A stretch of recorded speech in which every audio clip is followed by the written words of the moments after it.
Coming up on Theater Talk. Let me ask you about doing the front page, though, because it's a big cast, and people are going on and off stage all the time.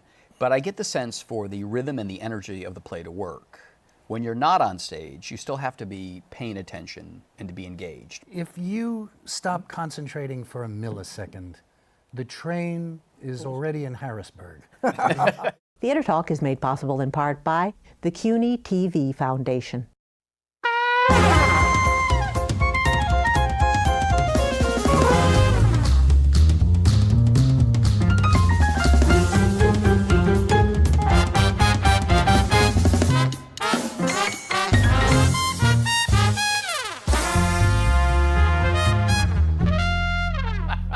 From New York City, this is Theater Talk. We're already having fun. There we go. I'm Susan Haskins. And I'm Michael Riedel of the New York Post. Now, there's a terrific revival of a play that's very near and dear to my heart, being a newspaperman, called The Front Page, one of the great American stage comedies. It has a superb cast. There's not a role that is not brilliantly cast, and we are delighted to have three of the standout performers in that show, each one a legend in their own right.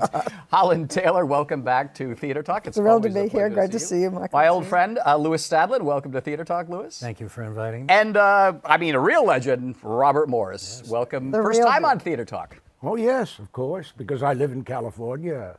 Yeah, that's right. Yeah, we don't do remotes. You don't do remote. That's it. Welcome all to Theater Talk. All right, so Holland, what did you think when you were approached, I guess, by Scott Rudin, the producer, to do this? It's a long American comedy. It's a long play. Yes. Did you think this is kind of an old-fashioned play, or did you see it as something fresh and fun and new to do? Well, first of all, it was Jack O'Brien who approached me because we are old friends and associates from long ago when he did Cocktail Hour. Right. And he presented it to me as what the real temptation was how would you like to be in a true, huge ensemble of remarkable actors like yourself, not sparing the Vaseline, and have a wonderful time in this amazing play, which Tom Stoppard calls the finest American comedy there is. I didn't know that. And I thought, well, no, Jack, I don't want to do this. So I mean, how could I resist? I mean, and I looked at the role on paper. I thought, this is really a very, very small role. But the temptation to be in such a group of actors, of which these two are my fave darlings, but there are wonderful actors out there, playing supporting roles happily because everybody leapt to be in this thing for that reason, I think. Well, Louis, the play stars Nathan Lane, your old pal, and John Slattery. You've worked with Nathan before. 8 times. This is the 8th time I've worked with Nathan. Oh my God! And you're still standing. Well, more than that. I mean, it's as good as it gets with Nathan. He's a very, very generous actor. This play is near and dear to his heart. Nathan has wanted to do this play for a long time, I understand? I believe so. I know a year ago we went out to dinner, and he said, I'm doing the front page. And I have to tell you, he wrote me the nicest note on opening night, in which he said, you're my lucky charm, and you show people how it should be done. And I thought, gee, that's really a lovely compliment. He said, what part do you want to play? And I said, well, I don't really know the play that well. He said, what about the mayor? And I said, well, I wouldn't cast me as the mayor. That should be a big Irish guy, you know, something like that. And then he came up with this part of Mike Endicott. I read it, and I thought, well, there's not a lot of character delineation here. When you're done with it. And then I had a scotch, and I thought, oh, yeah, I know who this guy is. You have the first line in the play. Yeah. Crack it for a dime. That's how we newspapermen talk. Well, it's the beginning of the card game, which is the sort of leitmotif running all through the play. Exactly. And Robert, now, did Jack O'Brien come to you? Whose idea was it? No, I appeared with Nathan Lane in a television, the remake of the O.J. trial. Oh, yeah. Where I played the writer Dominic Dunn. You were wonderful. On wonderful. Vanity Fair. This was the first time I had met Nathan, actually. Wow. Well, actually it wasn't. I said, Nathan, do you remember back about 30 years ago, you must have been this high, and we were at some award function, and you got up on the dais, saying it right ain't gonna help. But anyways, he got up in the dais and said, by the way, thank you for whatever he was doing. And this is 30 years. And I want to really say one of my idols, Robert Morse, is out there. I started to cry. Robert Morse was out with his family, and I just wanted to say hi and how I respect you. And I told him this, and he went, did I say that? He said, yes, he did. Okay, so to make a long story short, we were very friendly during the making of the O.J. story, and about 5 or 6, 2 or 3 months later, I get a call from an agent saying, would you like to do the front page? They're making an offer for you to play Pincus, the messenger. And I said, gee, that sounds good. And he says, by the way, Nathan is the one that wants you to do it. And I said, I'll do it. It is such a pleasure to get to see you on stage again. You were in Take Me Along, How to Succeed. Sugar, Matchmaker. You are an enormous Broadway Ruth star. Gordon. What is your first memory of Robert Morse? My first memory is True. I probably maybe had seen him before that, but that was such a stunning achievement that it sort of took over any other memory. It Oh, was, True. When he was playing Truman Capote in I a saw, one-person yes. Oh my show. God, I saw That was wonderful. Did you see that, Louis? Did you see his True? I didn't. J. Preston Allen, right. We said Somebody that said- exactly I'll get the you the same instant. DVD. Oh, it's good. great. Oh, it was. I have great. it. It's Embarrassed great. Yeah, I know I'll you give do. it to him. Oh, he was great. I saw that. It was like 1990 or And something. Booth Capote, Theater. then was very much on the zeitgeist. Right. So it was a performance that really resonated culturally as well as just as an actor. Right. So it was a really great. And this lady did a one-lady show, right? Ann Richards. Yes. That's right. Which was great. And Louis, what was your one-man show? It was actually, I did do a one-man show. Oh. S.J. Perlman. Yes. Whom? Yes. S.J. Perlman in person. He was called. It was I at got the an Cherry. idea. There's nothing. How about a more play lonely. How about a play about Perlman and Ann Richards and Truman Capote. They There we all go. need Take to the talk picture. things over. You've got it right. Let me ask you about doing the front page, though, because it's a big cast, and people are going on and off stage all the time. But I get the sense for the rhythm and the energy of the play to work. When you're not on stage, you still have to be paying attention and to be engaged. Because from the moment you walk on that stage, this play is flying all the time. Is that not true, Louis? If you stop concentrating for a millisecond, the train is already in Harrisburg. You really have to be on top of it. Now, I must say, it's become kind of hypnotic Yes. for me in the first act, which I love. I think the most difficult thing is what these two people have to do, which is to wait, to go on. Right. To me, it's very comforting to have that first line. So, yeah. Yeah, it's nice to be. I mean, it's like the contrast to Anne. When I was with Anne, it was always my turn. Right. So, I mean, and also it was hard. It was such hard work and so inspiring that I was never frightened or nervous at all. I was excited sometimes, Right. but in this, it's the weight, because I've likened playing this role to I have 3 scenes, and it's in each case the train is screaming along, an iron locomotive. You jump on it, you try to bowl a strike, you jump off it, trying to save your life, knowing that 20 minutes later you're going to have to jump on it again at exactly the same kind of speed. And my third scene too is at high speed, desperate entrance, and you have to plant yourself and get there and be in the scene and get the hell out of there. And you have very broad physical comedy. I'm aided and Yes. abetted by Yes. 2 very big other guys in the show. So this. Yeah. But And you know, one of the things that's great about it is that we spend so much of our time as actors trying to make something that isn't particularly good better.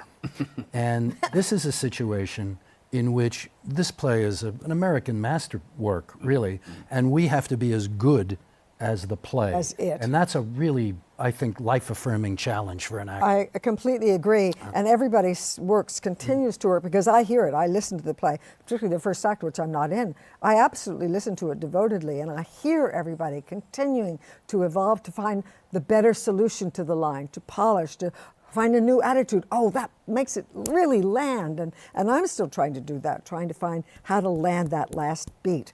And you hear everybody working. This one sits, he has his own chair backstage where he sits for long periods of time, because he has 2 incredible scenes that earn him a tremendous hand, both of them.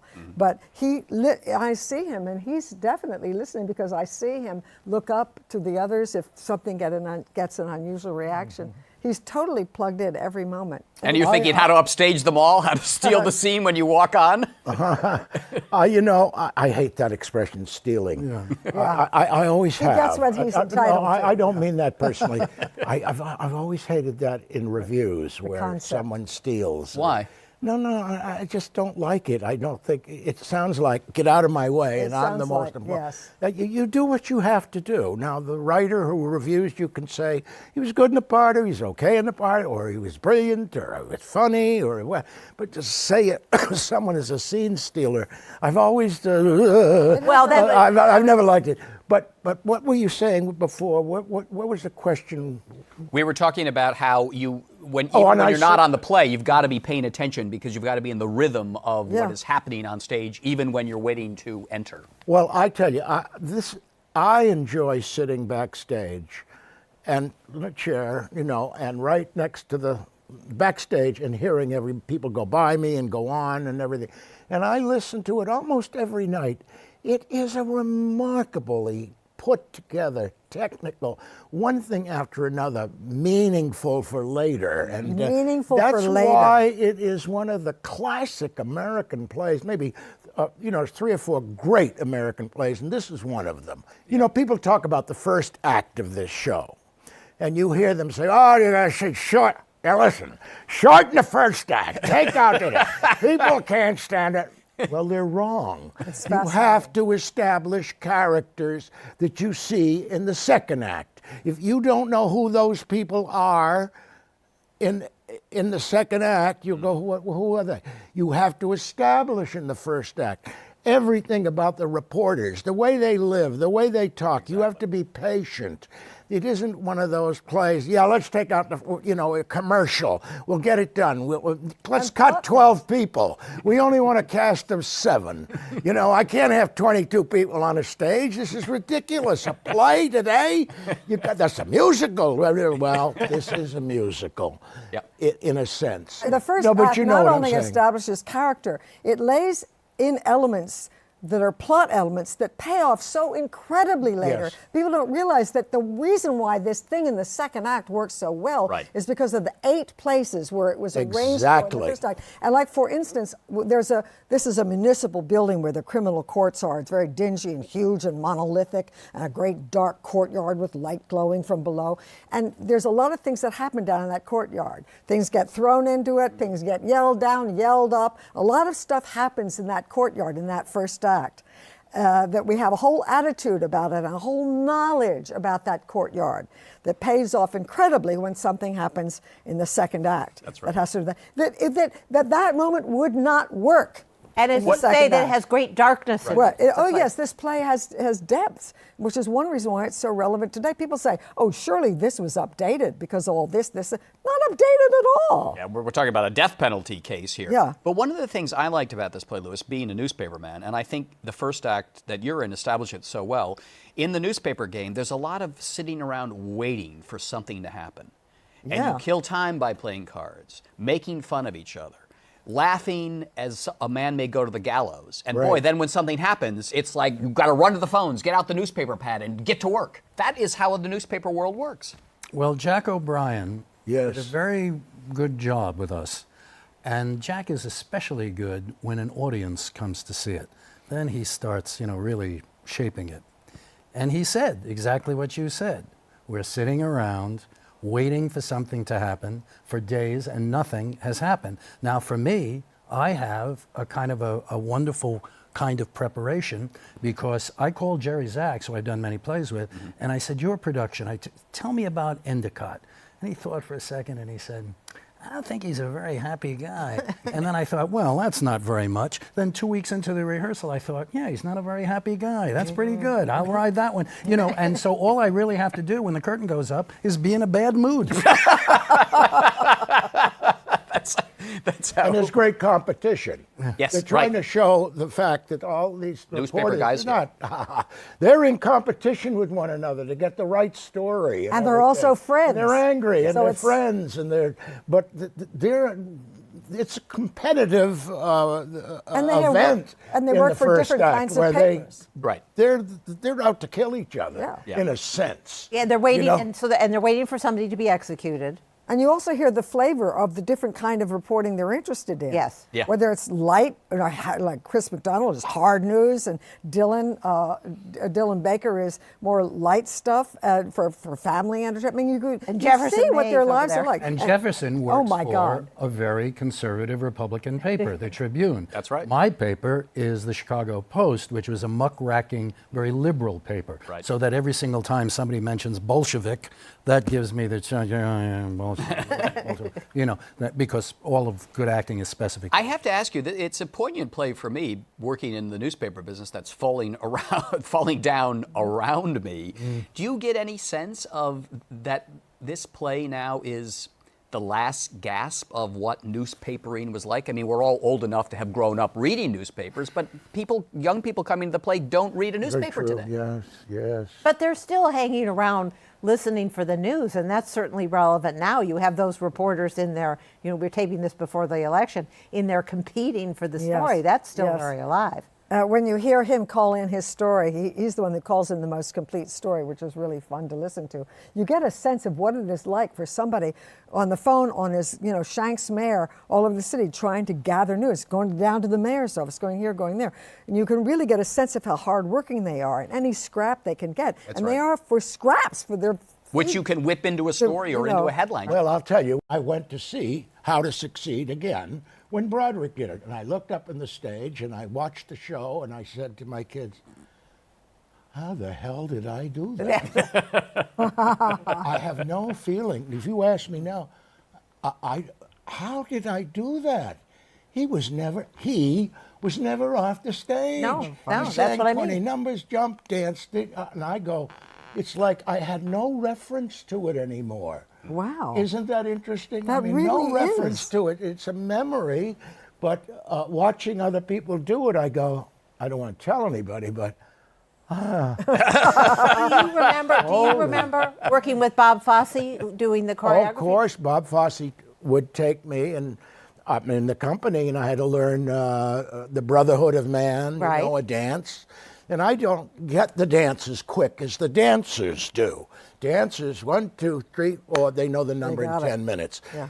But with me, going, I had to learn certain, and he'd say, Bob Fosse, Bobby, go into the other room with my assistant. Really? And I'd go, okay, and I knock on the door, and there's Gwen Verdon.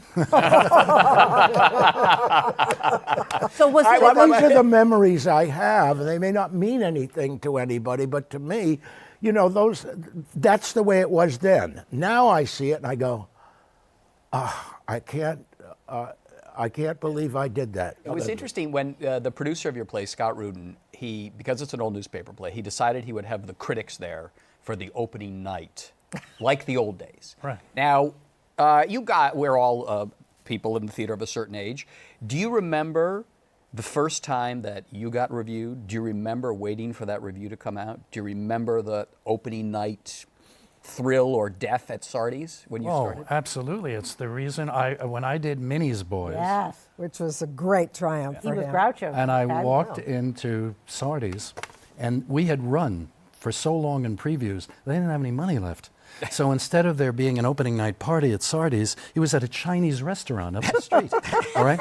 But I went to Sardi's, and when I walked in and they started applauding, Oh, how great. and from that point on, I am habitually at Sardi's. It's become such an important place to me, and when that restaurant goes, that's it. Holland, do you remember the first review that you got, good or bad? I remember I did a show which was Pete Gurney's first play in New York called The David Show in 1965 when I was newly in New York. Right. And it got a bad review.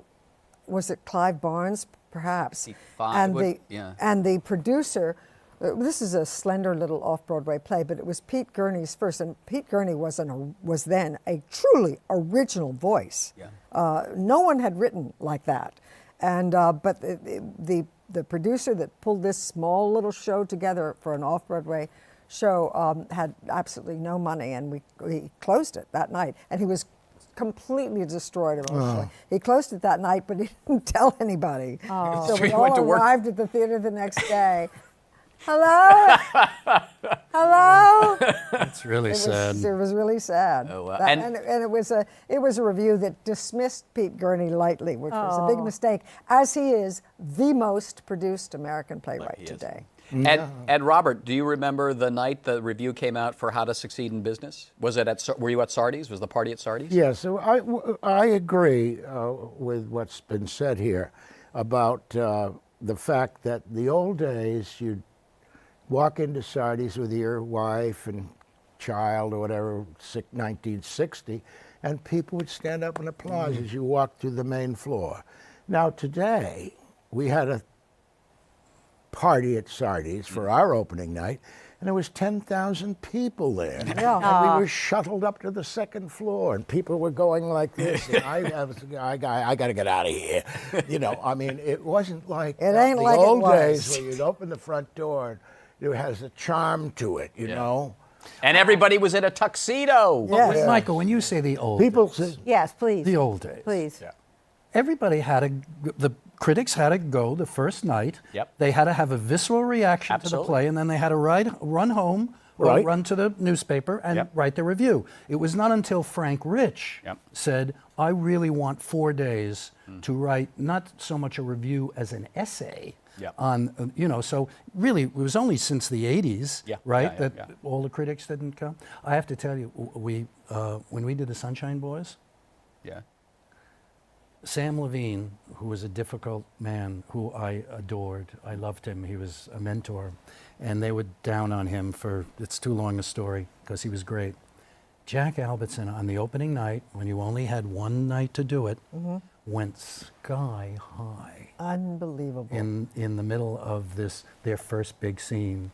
And I was sitting downstairs in what John Slattery, the same theater, Broadhurst, and Sam reeled him in, and then they went for about 5 more minutes, and Jack again Jesus. Lost. You mean lost the lines? Lost. Yeah. didn't know where he was. I mean, he didn't know In the script. what play Yeah. he was in.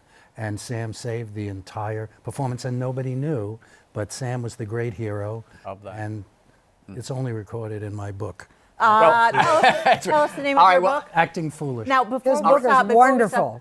I want to ask Robert Morse. I first saw you many years ago when you were in Take Me Along with Jackie Gleason. that's correct. And there was a very troubled relationship between the producer David Merrick and Jackie Gleason. What was the trouble with Jackie Gleason? He didn't want me to have as big a part. Wow. Wow. Wow.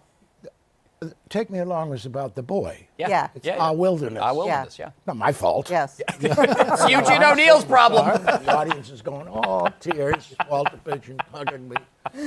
And, as you get older, and I am older, people say, what's it feel like to get older? And I remember Noel Coward reading it or saying, breakfasts come a little faster now. So anyways, yes, they did have a problem. And going out of town, they cut my part and put more in, and I'm not going to worry about it. But that was just the case. It wasn't about Jackie Gleason, Take Me Along, Uncle Sid. Yes. It's a wonderful Uncle Sid. He's drunk and supposed to be, and Eileen Hurley is the aunt, and they're always at each other, but it's the boy. Are the rumors about Jackie Gleason drinking all the time true? Rumors. I love Jackie, by the way. Yes. He was a great actor. Great actor. Fabulous actor. But I must say, I don't know how actors go on the stage drunk. And I've worked with a couple of people that have done that. Jackie Gleason would drink every night. And I think most of the nights he was absolutely under. And I never could understand, personally, how you could go on the stage drunk. Did that put a Once strain? during How to Succeed. Yeah. At a matinee, I had 2 martinis. Went back to the theater. This is 2 years. I'm talking about one little matinee between. and I had a couple at Jim Downey's, and had a couple of martinis. Went back to the theater. I was absolutely paranoid, Yeah. scared. Got on the stage, looked at people. They all know. I don't know how I got through that show. So when I think of Jackie Gleason, I don't know how they do it. I had have the to same Now, there were a experience lot with of wine. people that know alcoholic actors. You I all don't know how some they do it. names. I don't Richard Burton. Oh my God. my God. How did he do it? You had- Hamlet. There's a great Robert story. Stevens What? in London. There's a great story about Take Me Along, which may be apocryphal, but my father was an actor, and he wanted, his name was Alan Swift, and he wanted me to have some sort of an understanding about the business. And the story was that David Merrick and Jack Schlissel, who was his general manager, Right, Jack Schlissel. went into Jackie Gleason's dressing room at the Schubert, and they got into a terrible argument, and Jackie Gleason decked David Merrick. And as they were carrying out David Merrick, he turned to Jack Schlissel and said, "That son of a bitch, I'll never hire him again unless I need him." And that is the theater. That absolutely tells the But tale. it's right. But if you want to see how great the theater can be, how great an American comedy, the front pages, don't miss it at the Broadhurst, starring Louis Stadlen, Holland Taylor, and Robert Morse. Thank you. And they're supported by these guys no one's ever heard of, Nathan Lane and John Slattery, but they're immaterial. And 20 other John Goodman. 20 other actors. Everyone has a face will be instantly recognized. It's quite It's a great cast. Don't miss it. Thank you very much. Thank you very much. Thank really you. appreciate it. Thank you. Thank It you. was great. Oh, you Let's guys are just easy. stay here. Our thanks to the Friends of Theater Talk for their significant contribution to this production. Theater Talk is made possible in part by the Frederick Lowe Foundation, the Corey and Bob Dinelli Charitable Fund, the Noel Coward Foundation, Carrie J. Fries, the Dorothy Strelson Foundation, and the New York City Department of Cultural Affairs. We welcome your questions or comments for Theater Talk. Thank you